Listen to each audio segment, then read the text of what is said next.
Sejam bem-vindos à nossa segunda videoaula sobre o tema Teoria Atômica, Classificação Periódica e Estudo de algumas propriedades periódicas. Eu sou o professor José Pinheiro da Costa Júnior e essa é a nossa segunda videoaula sobre atomística e propriedades periódicas. Hoje nós iremos falar de um experimento muito importante para a humanidade no desenvolvimento da teoria atômica, o experimento do senhor Ernest Rutherford, um dos maiores cientistas de todos os tempos. E o Rutherford confirmou a presença de quê? Olha só, a presença de espaços vazios no átomo. O Rutherford utilizou um esquema experimental como apresentado ao lado. Ele bombardeou uma finíssima lâmina de ouro de espessura 0,0000001 metro. É tão fina que nós poderíamos até observar coisas do outro lado, se fosse colocada em nossa frente, com partículas alfa. Eu vou dar um pulo no nosso conteúdo, mas eu vou ter que falar um pouco sobre partícula alfa neste momento. Uma partícula alfa é um átomo de hélio que perdeu seus 2 elétrons. Quando se perde 2 elétrons,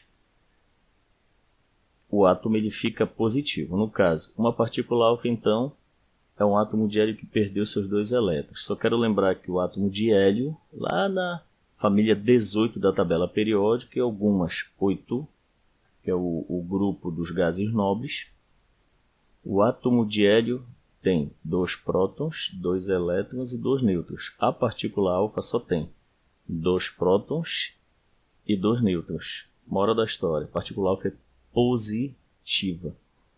Muito bem, isso foi produzido, essas partículas alfa, a partir de um elemento radioativo polônio, inclusive descoberto pela senhora Marie Curie, que nós vamos comentar mais adiante, que é um elemento radioativo. Só um instante. Esse aqui é o esqueminha do experimento de Ernest Rutherford. Aqui tem um bloco de chumbo, vai ter um esqueminha aí que eu desenvolvi em Blender com um aluno, ou melhor dizendo, até mais um aluno do que eu. O bloco de chumbo, aqui dentro tem o elemento radioativo polônio, ele é perfurado. E a função da perfuração é orientar a saída das partículas alfa. Aqui tem uma placa de chumbo com apenas uma perfuração pequena, isso aqui é para orientar de novo. Aqui a lâmina de ouro e aqui uma chapa fotográfica idêntica àqueles filmes de máquinas fotográficas antigas, sulfeto de zinco. Quando a partícula alfa era emitida pelos átomos de polônio, a maior parte atravessava direto e queimava o filme nesta região, por isso que a área é maior.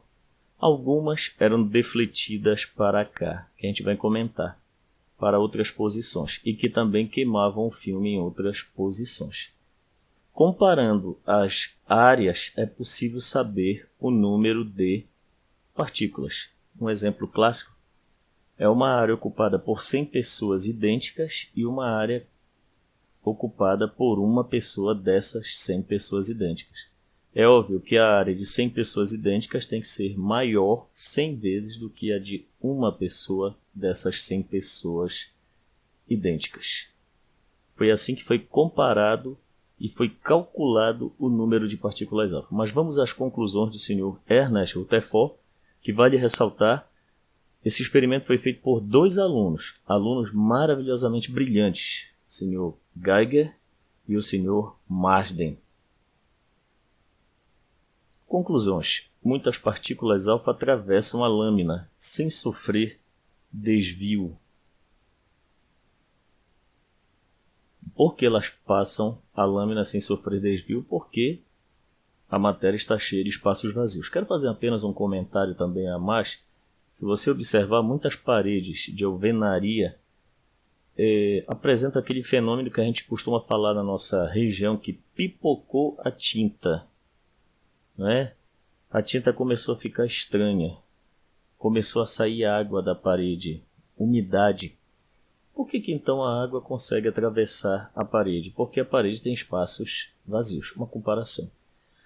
Outra conclusão é que poucas partículas alfa, uma em cada 20.000 pelo efeito da área, aqui comparativo, não atravessavam a lâmina, ou seja, uma não conseguia atravessar a lâmina, ela era refletida em direção oposta.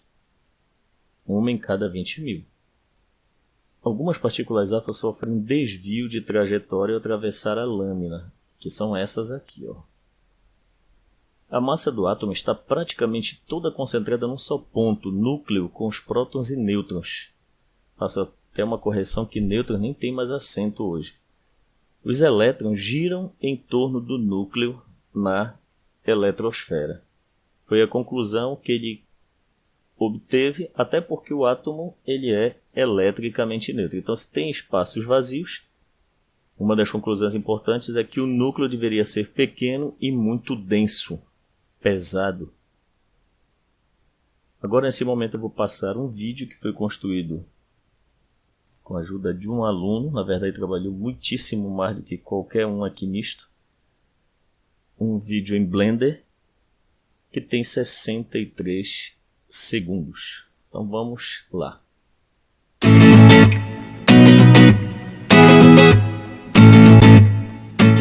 Nesta simulação, que representa o experimento de Rutherford e executado por Geiger e Marsden, nós temos na bolinha que está cintilando o elemento polônio. Bem, esse elemento polônio é colocado dentro de um cubo e esse cubo perfurado emite a radiação alfa, que apresenta 2 prótons. E é um átomo de hélio com 2 elétrons a menos. Tecnicamente falando, é um íon de hélio. As partículas atravessam a lâmina de ouro, como se na verdade o ouro fosse cheio de espaços vazios, e que de fato é confirmado experimentalmente. Pela simulação, nós observamos que algumas poucas partículas são refletidas. A maioria passa de forma direta. E isso confirma que na matéria existem muitos espaços vazios. Então este vídeo ele elucida muito bem, através deste esquema simulado, o experimento de Rutherford executado por Geiger e Marsden. Nós vamos fazer agora uma animação do modelo criado por Rutherford para o átomo de berílio. Esse daqui, como eu gosto muito de PowerPoint, então vamos ver aqui como é que é esse modelinho. O berílio ele tem 4 prótons e, portanto, 4 elétrons, porque o número de cargas positivas tem que ser igual ao número de cargas negativas. Só quero lembrar aqui do primeiro vídeo, primeiro conjunto de videoaulas. Deixei bem claro que existia aqui prótons, nêutrons e elétrons. Se temos 4 prótons no núcleo, temos que ter 4 elétrons, como está aqui. Se você observar, eles não estão se movimentando em círculo. Eles estão se movimentando de forma aleatória. Mas, por exemplo, se você olhar o cursor do mouse, ó, tem espaços vazios. E eu consigo driblar os elétrons. Essa ideia de espaços vazios foi proposta por Ernest Rutherford. E ele criou então o 4º modelo atômico. Só que existia então uma eletrosfera, mas os elétrons não giravam em círculos, trajetórias circuncêntricas. Eram trajetórias aleatórias. Vamos continuar. O modelo atômico de Rutherford e Bohr, Niels Bohr, agora pega, fazendo estudo da espectroscopia, que é na verdade o estudo da luz, e já com algumas coisas aí importantes de química quântica, da física quântica, ele já acrescenta uma outra modelagem, que é a modelagem de círculos. circunferências. O elétron então gira em circunferência. Mas vamos lá.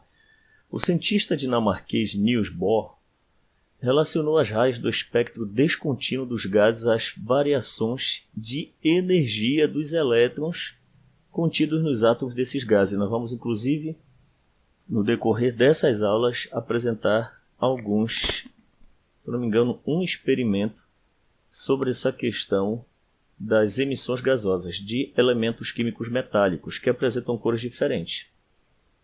Em função dessa relação, ele propôs um modelo atômico revolucionário que mantinha, porém, as principais características do modelo Rutherford, salvo aquele movimento aleatório dos elétrons. Por essa razão, esse modelo foi chamado de modelo de Rutherford-Bohr, ou modelo atômico de Rutherford-Bohr. Só fazendo uma reprise, o modelo atômico grego tinha um átomo indivisível, mas não tinha forma. O modelo de Dalton, de 1803, tinha um átomo indivisível e esférico, que justificava as reações químicas, a movimentação. O terceiro modelo era o modelo de Thomson, Joseph John Thomson, que era um átomo constituído de uma esfera maciça, positiva, onde os elétrons estavam incrustados, e os elétrons são negativos. E eles poderiam sair quando submetidos a uma alta tensão e baixas pressões, gerando então um raio verde chamado de raio catódico. Segundo Bohr, e que de fato é verdadeiro, cada elemento químico apresenta um espectro. O espectro é o comportamento, é a fotografia dele na luz, característico, e não há dois espectros iguais. Você quer lembrar que esse espectro é, na verdade, a emissão da luz desse elemento, não é o elemento em si visualizado, porque ninguém nunca viu um átomo nem molécula. O espectro é o retrato interno do átomo, e assim é usado para identificá-lo, conforme a ilustração dos espectros dos átomos dos elementos hidrogênio, hélio e mercúrio apresentado no próximo slide. Bohr utilizou o espectro de linhas para representar seu modelo atômico, assentado em postulados que, resumindo, traduzem-se em postulados, são afirmações que não se pode demonstrar. Primeiro, todo átomo possui um certo número de órbitas. Órbita é o caminho. Níveis de energia com energia constante. Só quero fazer uma análise aqui de órbita, que eu vou falar lá na frente de orbital. Vamos supor então que alguém está sendo visualizado por um ladrão que observa uma pessoa. Ele sabe o caminho da pessoa. Então é por isso que é fácil para ele dar o bote. Mesma coisa acontece com animais peçonhentos também, que ficam esperando a presa. Quando se sabe o caminho, isso a gente chama de órbita. Tá? Bom, com energia constante, chamadas estados estacionários. Essas órbitas circuncêntricas são chamados de estados estacionários. Circuncêntrico quer dizer circunferência, círculos, nos quais o elétron pode movimentar sem perder nem ganhar energia. Quando o elétron absorve um quantum, energia necessária e suficiente para um salto, quando ele absorve energia, ele salta para um nível mais energético, ou seja, um que está mais lá fora. Nós vamos ver já num exemplo. Dizemos que o elétron realizou um salto quântico e atingiu um estado excitado. Quando o elétron retorna à sua órbita de origem, ele perde energia na forma de energia eletromagnética e calor e outras. Então vamos agora ver o seguinte. Uma animação aqui de PowerPoint feita com o modelo atômico de Rutherford-Bohr para o átomo de hidrogênio. Olha só. O núcleo, simbolizado por H. Aqui uma órbita, onde nós temos quem? Um elétron. E ele está girando de forma o quê? Circuncêntrica. Esse é o modelo de Rutherford-Bohr. E entre o elétron e o núcleo há espaço vazio, a região azul. Então esse aqui é o modelo de Rutherford-Bohr e justifica a questão dos espaços. Muito bem. Primeiro esquema do modelo atômico de Rutherford-Bohr. Uma coisa aqui que é muito importante e que nós vamos comentar agora. Aqui nós temos um núcleo positivo, aqui uma órbita. A órbita, o que interessa é essa trajetória aqui circuncêntrica.